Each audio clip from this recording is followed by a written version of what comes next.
नमस्कार। आज आप लोग पढ़ोगे कूलाम के नियम का सदिश स्वरूप vector form of coulombs law. तो यहाँ पर देखिए कूलाम्स लॉ के बारे में हमने एक फिगर बनाया है। फिगर आपको समझा रहे हैं। ये एक्स अक्ष है, ये वाई अक्ष है। यहाँ पर एक चार्ज पार्टिकल Q1 है, ये दूसरा चार्ज पार्टिकल क्या है, Q2 है।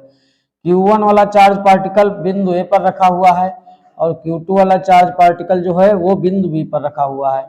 मतलब एक पहला आवेश Q1 बिंदु ए पर रखा है और दूसरा आवेश Q2 बिंदु बी पर रखा है। तो Q1 का जो पोजीशन वेक्टर है वो वेक्टर R1 है, Q2 का पोजीशन वेक्टर वेक्टर R2 है। अब यहाँ पर देखिए Q1 आवेश पर Q2 आवेश एक बल लगाएगा, तो इस बल की जो डायरेक्शन होगी वो होगी Q2 से Q1 की ओर। इस बल को हम वेक्टर F12 से रिप्रेजेंट करेंगे।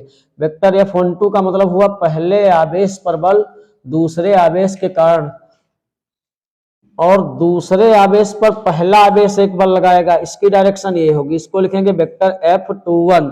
इसका मतलब हुआ दूसरे आवेश पर बल पहले आवेश के कारण।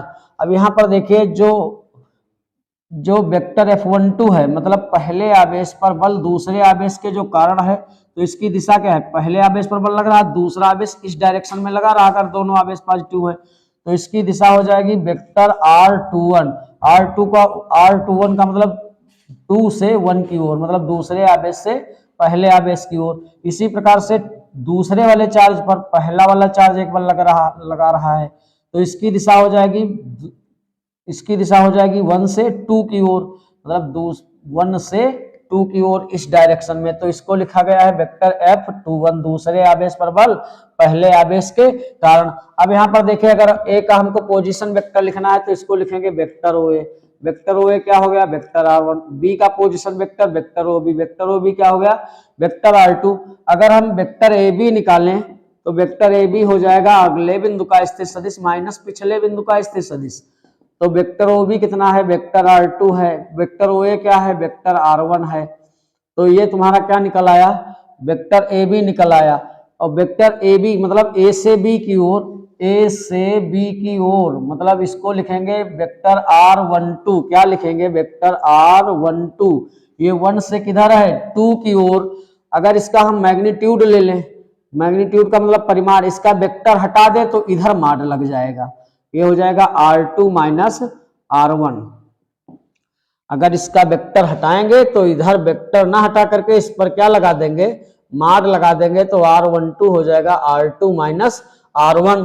अब अगर इसका यूनिट वेक्टर निकालें, R12 का कैप निकालें तो ये हो जाएगा वेक्टर R12 बटे माड R12। इस प्रकार से हमने वेक्टर AB निकाल लिया। अब अगर वेक्टर BA निकालेंगे तो वेक्टर BA हो जाएगा अगले पॉइंट का पोजीशन वेक्टर, मतलब अगले बिंदु का स्थिर सदिश, वेक्टर OA माइनस पिछले बिंदु का स्थिर सदिश, वेक्टर OB। OA के स्थान पर वेक्टर OA की वैल्यू क्या डालेंगे, OA बराबर क्या है, वेक्टर R1 है। OB बराबर क्या है, वेक्टर R2 है। अब अगर वेक्टर BA को रिप्रेजेंट करेंगे, B से A की ओर, तो इसकी दिशा 2 से किधर है, 1 की ओर, तो इसको लिखेंगे वेक्टर R21। अगर इसका मैग्नीट्यूड निकालेंगे, मैग्नीट्यूड निकालने का मतलब परिमाण निकाल लेंगे, परिमाण निकालने का मतलब इसका वेक्टर हटाएंगे तो इधर माड लगाएंगे, R1 माइनस क्या हो जाएगा, R2 हो जाएगा माड में। तो इस प्रकार से हम बिंदु ए पर रखे आवेश का पोजीशन वेक्टर निकाल लिया, बिंदु बी पर रखे आवेश का पोजीशन वेक्टर निकाल लिया। अब कूलाम के नियम के अनुसार जब दो आवेश पास पास होंगे तो एक दूसरे पर बल आरोपित करेंगे। मान लीजिए दोनों आवेश समान प्रकृति के हैं, यानी सेम नेचर के हैं, पहला भी पॉजिटिव है दूसरा भी पॉजिटिव है, तो एक दूसरे को ये रिपल करेंगे, प्रतिकर्षित करेंगे। तो हम सबसे पहले निकालेंगे वेक्टर F12। इसका मतलब हुआ जो संख्या सफिक्स में पहले है उस आवेश पर बल है, जो संख्या सफिक्स में बाद है उसके कारण है। मतलब पहले आवेश पर बल दूसरे आवेश के कारण, force on charge first due to second charge, मतलब पहले चार्ज पर बल है किसके कारण है, दूसरे चार्ज के कारण है। तो अब इसको हम मिटा देते हैं, रफ किए देते हैं। अब देखो तुमको फोर्स के बारे में बताएंगे। तो देखिए जो वेक्टर F12 होगा, ये हो जाएगा 1/4 पाई एप्सिलॉन नॉट के Q1 Q2 बटे इसकी जो दिशा है F12 मतलब 1 पर बल और 2 के कारण, तो इसकी दिशा किधर से किधर है, B से A की ओर। तो यहाँ पर लिखेंगे वेक्टर BA का होल स्क्वायर या मॉड BA का होल स्क्वायर, और इसकी दिशा को रिप्रेजेंट करने के लिए यहाँ पर यूनिट वेक्टर लगाएंगे। क्या लगाएंगे, r⁻21। r⁻21 क्या बता रहा है, डायरेक्शन बता रही है, मतलब कैप लगा है। कैप का मतलब यूनिट वेक्टर, यूनिट वेक्टर का मतलब इसका परिमाण या मैग्नीट्यूड 1 होगा, तो 1 से मल्टीप्लाई करोगे तो यही रहेगा। अब वेक्टर BA हमने पीछे निकाल लिया है, क्योंकि वेक्टर BA का क्या प्राप्त हुआ था, अगले पॉइंट का स्थित सदिश, यानी वेक्टर r1 माइनस r2, यानी यहाँ पीछे देखना उसमें लिखा है r बराबर या r21 बराबर, 21 का मतलब B से A की ओर, 2 से 1 की ओर। तो यहाँ पर जब इसका मैग्नीट्यूड लिया था तो यहाँ वेक्टर हट गया था, यहाँ था मॉड r1 माइनस r2, तो वेक्टर F12 इक्वल टू क्या बनेगा, 1/4 पाई एप्सिलॉन नॉट के Q1 Q2 अपान, यहाँ पर वेक्टर BA लिखा है, वहां पर क्या डाल देंगे, या तो यहाँ पर ये डाल दें, क्या यहाँ पर भी मॉड लगा लो, क्या डाल सकते हो, मॉड r21 का होल स्क्वायर इंटू r⁻21। अब देखिए r⁻21 बराबर हो जाएगा वेक्टर r21 बटे मॉड r21। इसी सदिश का कैप निकालने के लिए क्या करते हैं, सदिश को उसके परिमाण से डिवाइड कर देते हैं। इसमें क्या है, इसमें वेक्टर लगा है, इसका मतलब इसमें परिमाण भी है और इसमें दिशा भी है, और अपार में मॉड में r21 लिखा है, इसका मतलब इसमें केवल इसका परिमाण है। तो जब परिमाण से परिमाण काटेंगे तो इसका परिमाण के स्थान पर 1 हो जाएगा, क्या बचेगा, दिशा। अर्थात वह सदिश जिसका परिमाण 1 होता है एकांक सदिश कहलाता है, और इसे कैप लगाकर प्रदर्शित करते हैं। तो अब क्या बनेगा, देखिए अब हो जाएगा vector F12 equal to 1/4 pi epsilon naught के Q1 Q2 अपान में क्या है r21 का होल स्क्वायर, और जहां पर ये r⁻21 लिखा है यहां क्या डाल देंगे, यहां डालेंगे वेक्टर r21 बटे मॉड r21।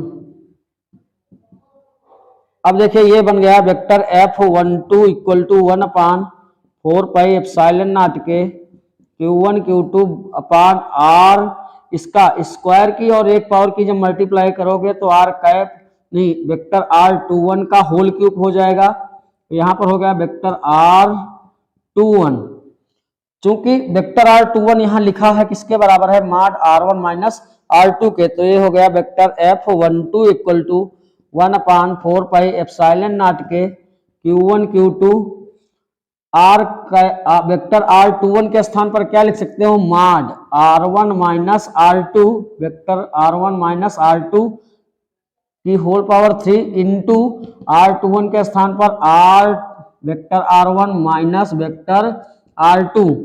तो ये वेक्टर F12 आ गया, मतलब इसका मतलब है पहले आवेश पर दूसरे आवेश के कारण बल कितना हुआ, 1/4 पाई एप्सिलॉन नॉट के into Q1 Q2 upon vector r1 minus vector r2 का whole cube into mod r1 minus into mod vector r1 minus vector r2। अब इसी प्रकार से हम जानेंगे दूसरे आवेश पर बल, पहले आवेश के कारण force applied on second charge particle due to first charge particle.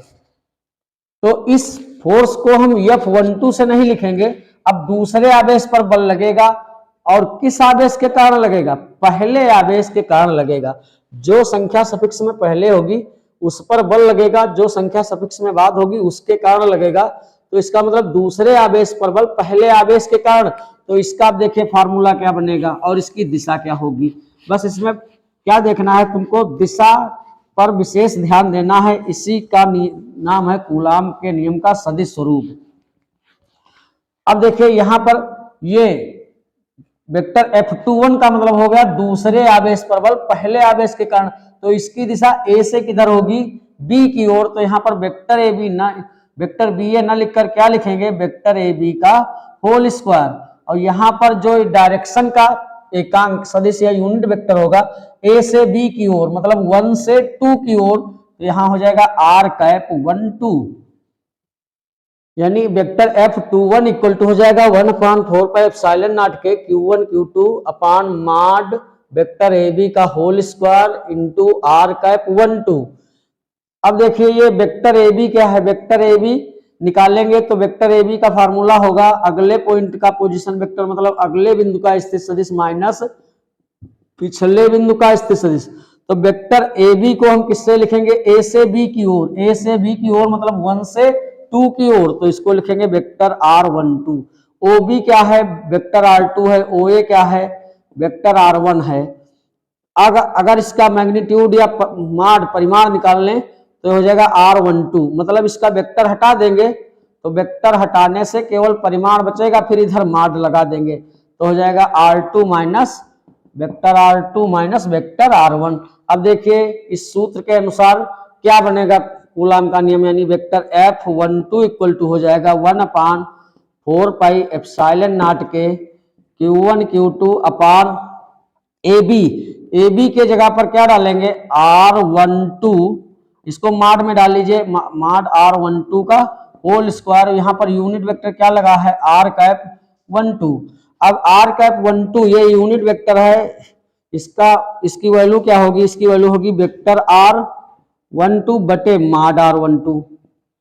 तो वेक्टर F21 अब क्या बन जाएगा, हो जाएगा 1/4 पाई एप्सिलॉन नॉट के Q1 Q2 अपान R12 के स्थान पर क्या डाल दोगे, नहीं यहाँ तो यही रहेगा, क्या रहेगा वेक्टर R12 का होल स्क्वायर, और इनटू में जो आर कैप 1 2 लिखा है जो डायरेक्शन बता रहा है 1 से 2 की ओर, इसके प्लेस पर क्या डालेंगे वेक्टर R12 बटे माड R12। अब देखिए इसकी एक पावर, इस माड की एक पावर, इसकी 2 पावर, इसकी मल्टीप्लाई करेंगे तो हो जाएगा vector F21 equal to 1/4 pi epsilon naught के Q1 Q2, इसकी मल्टीप्लाई करेंगे तो वेक्टर R माड वेक्टर R12 का whole cube into vector R12। अब वेक्टर R12 देखिए किसके बराबर है, वेक्टर R12 बराबर है R2 माइनस R1 के, तो इसको लिख सकते हैं vector F21 equal to 1/4 pi epsilon naught के Q1 Q2, जहां पर लिखा है वेक्टर R12 वहां पर डाल सकते हैं R2 माइनस वेक्टर R1, और यहां पर माड R2 minus R1, vector R2 minus vector R1 का होल क्यूब। अगर वो जो पहला वाला फोर्स बना था उसको हम फर्स्ट इक्वेशन मान ले, इसको क्या मान लें सेकेंड इक्वेशन भी मान सकते हैं। या पहले क्या बना था, पहले बना था vector F12 equal to 1/4 pi epsilon naught के Q1 Q2 अपान R1 vector R1 minus vector R2 का whole cube into vector R1 minus vector R2 mod vector R1 minus vector R2। इसको हम क्या मान सकते हैं, अगर फर्स्ट इक्वेशन मान ले तो यहां पर